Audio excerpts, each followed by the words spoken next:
Before we go upstairs to the bed chambers, I do want to point out the grand staircase here, and this is another example of that American fancy style. So here on the side of the staircase, you have this stippled graining, and this is original paintwork dating to 1818. And then on the front of the risers, you have that real heavy marbleized effect. And then on the side of the wall below the handrail is that more wispy grain effect. And there you can see that darkened area is one of these, like we call, windows to the past. This is the original paint surface that has been recreated. All right, now we're going upstairs.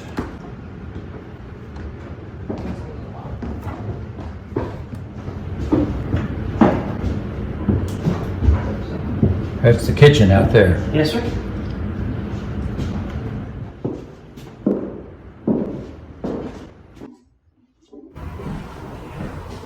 This is the smaller of the two upper bed chambers, and we know that when the house was completed and Mary Taylor moved into the house, 5 of her 8 children had already married and had families of their own and moved on. So she moved into the house with her 3 younger children who were 5, 8, and 10 years old, and this was probably their bed chamber.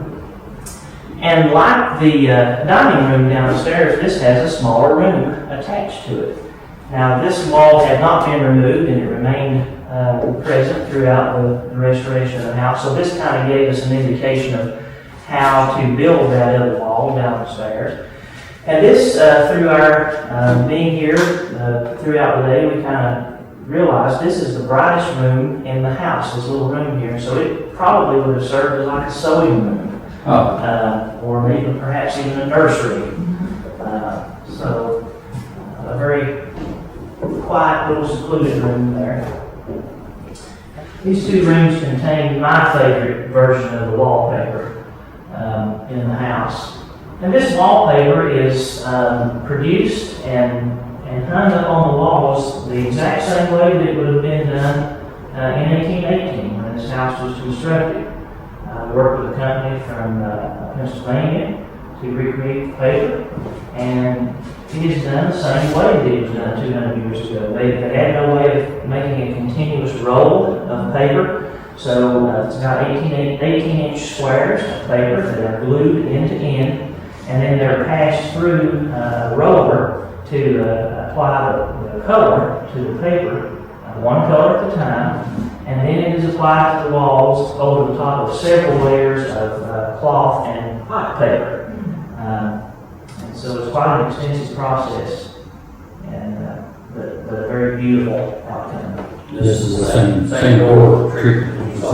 Yes, that falls great.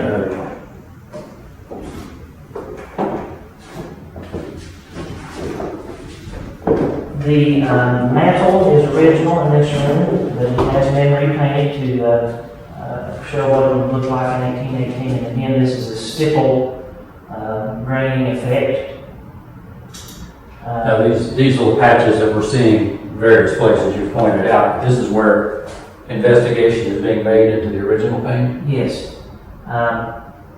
Took the specialist, a couple of weeks taking samples all throughout the house, and then taking them back to the lab and looking at them under electron magnification. And so it is painstakingly reproduced to get it as close to what it would look like in 1818 as possible. We look at something like this and we think, well, they had all this raw material and marble and things like that, and today we tend to think of things as being decorated in such a dare I say false way, but this is the same issue they had. They couldn't bring marble out to this place. And the staircase coming up to the second floor. The paint specialist, when he looked at that and found that original color, it was done in a very amateurish way. And so he said, to recreate this is going to be hard because we don't, we know what marble looks like and we can recreate marble. This gentleman may have only seen marble a couple of times in his life, and he was recreating a memory that he had. And so not only do we have the effect and the technique, but we also have what was in the person's mind in 1818 coming in to being. And again, that's a point with studying history and the research that we do is if we can get in a person's mind, Absolutely. then we've gained a level of understanding that we didn't have before. Fascinating. We're going across the hall. Yeah, into the national chamber.